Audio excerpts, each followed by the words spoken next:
My name is Alicia Davis, and my home college is Owensboro Community and Technical College.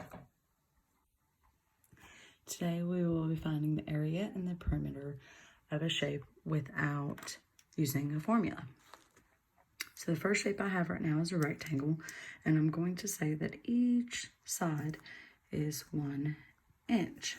Okay, so to find the perimeter, first thing we're going to do is we're going to section off each little side.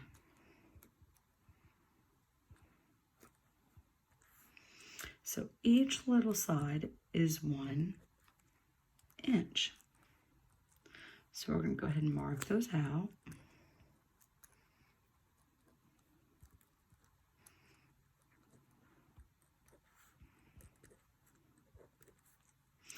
Okay, now we're going to count up all these sides.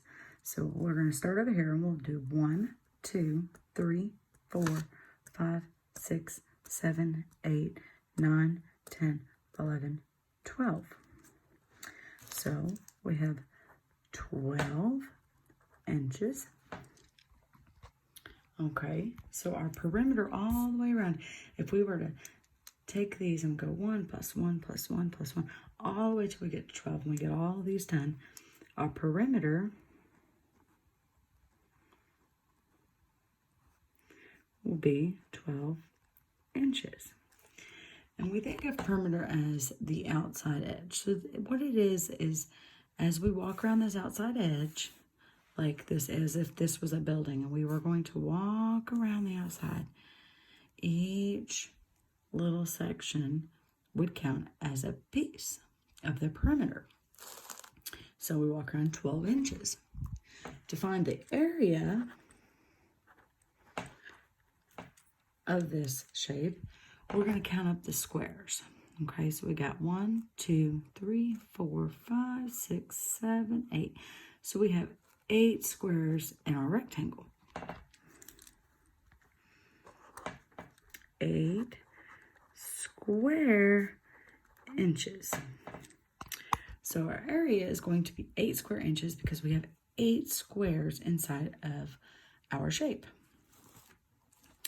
So now, we'll do our second piece of paper over here, and we're going to make a different shape. So this time, let's move our shape over. And this time, we'll make a different sort of shape. So let's make this shape this time around. And we're going to use the same 8 squares. And we're going to say they're 1 inch. Okay. So to find the perimeter, now what we're going to do is we're going to mark off. Don't forget this side because this side counts too.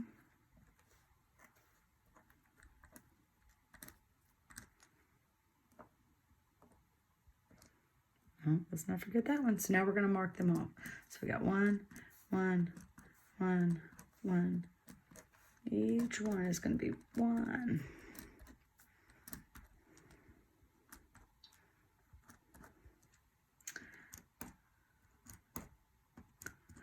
Okay, so now we're going to count these up.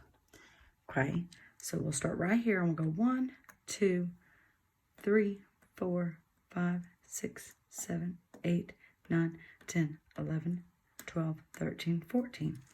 So now we have 14 inches. So our perimeter is going to equal 14 inches. And you say, well, how can that be that the perimeter is 14 on this one, but on the last one it was only 12? And you're using the same amount of squares. Well, just like if a building is a different shape, this one we have less area to walk around because they're more condensed. And with these squares over here, there's less area, but when they're up here, that makes more of a route that we have to go. So we have more sides that we have to cross. Whereas on this one, we have less space that we actually end up crossing because these two sides would be over here against these. So they wouldn't be right there and be something that we had to walk around. Now, to find the area of this shape, we're going to count the squares again. So we have 1, 2, 3, 4, 5, 6, 7, 8. So we have 8 square inches again. And you say, well, how can that be? Because we have 8 square inches over here. Well, we have the same amount of squares in both of our shapes. And yes, they're different shapes and they're arranged differently, but we still have the same amount of area. Whereas our perimeter is different because we have a longer distance to walk around or to go around, however you want to look at it. There's more of a distance on the outside. Whereas our area, we have the same space on the inside. Thank you for watching my video. I hope you enjoyed.